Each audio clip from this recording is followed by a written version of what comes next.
اول تو انشاءاللہ اللہ تعالیٰ حفاظت فرما لیں گے، اللہ تعالیٰ حفاظت فرما لیں گے، جیسے یوسف علیہ السلام نے فرمایا رب السجن احب الی مما یدعوننی الیہ، اے میرے پروردگار مجھے قید خانہ زیادہ پسند ہے بنسبت اس کام کے جس کی طرف یہ عورتیں بلا رہی ہیں۔ تو پروردگار نے کو پکار ایسے موقع پر، جبکہ ایسا زبردست امتحان ہے ایک بندے کے لیے جو کنوارا ہے، نوجوان ہے، بھرپور جوانی ہے اور دروازے بند ہیں، اور ایک عورت دعوت دے رہی ہے، اس موقع پر کیا کیا یوسف علیہ السلام نے کہ پہلے تو اللہ تبارک و تعالیٰ سے مانگا، حالانکہ دل میں خیال بھی آیا لقد ہمت بہ وہم بہا، اور یہی تو کمال ہے کہ اگر خیال آتا ہی نہیں تو پھر کوئی فضیلت کی بات نہیں تھی۔ جیسے فرشتوں کے دل میں خیال نہیں آتا گناہ کا، تو ان کے دل میں بھی خیال آیا، لیکن خیال وہ اس طرح آیا، حضرت عقیب الامت قدس اللہ تعالیٰ سرہ فرماتے ہیں اس طرح آیا جیسے کہ ایک آدمی روزے دار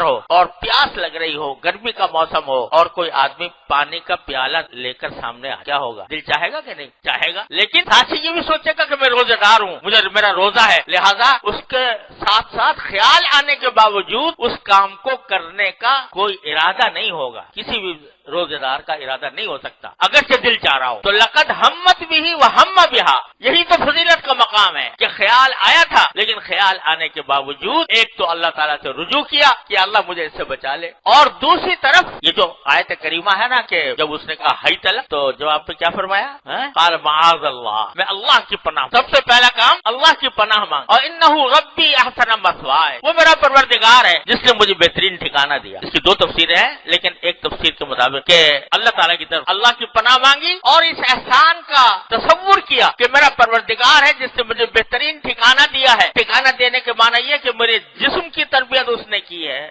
مجھے پالا پوسا اس نے ہے، یہ نعمتیں مجھے اس نے عطا فرمائی ہے، اس نعمت کو میں اللہ تعالیٰ کی نافرمانی میں استعمال نہیں کر سکتا، نہیں کروں گا۔ ایک طرف تو یہ کیا معاذ اللہ، اللہ کی پناہ، اور دوسری طرف معلوم ہے کہ سامنے دروازے بند ہیں، اس نے زلیخا نے بند کر دیے تھے دروازے، تالے ڈال دیے، تو تالے ڈالنے کے بعد گھر سے باہر نکلنا ممکن نہیں، لیکن اپنے بس میں اتنا تھا کہ میں بھاگ کر دروازے تک چلا جاؤں، تو اپنے بس میں یہ تھا کہ وہاں سے بھاگے، کہاں بھاگے؟ دروازے کی طرف،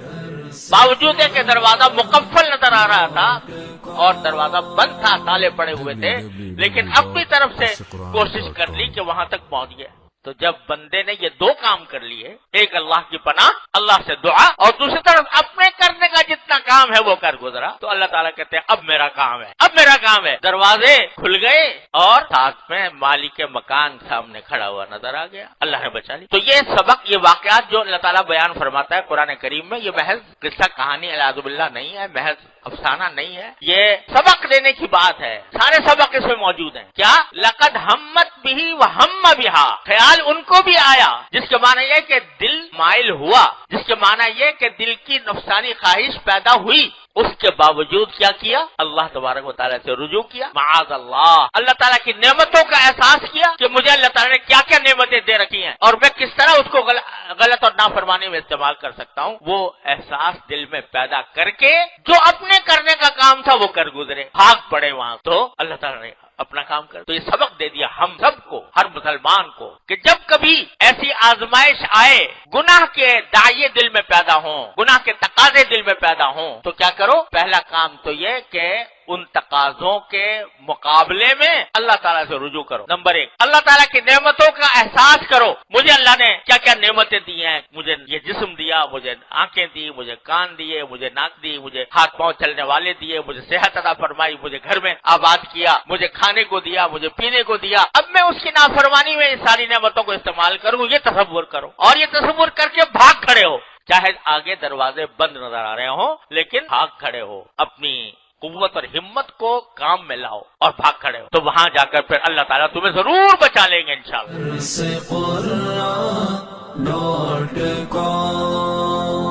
www.darsequran.com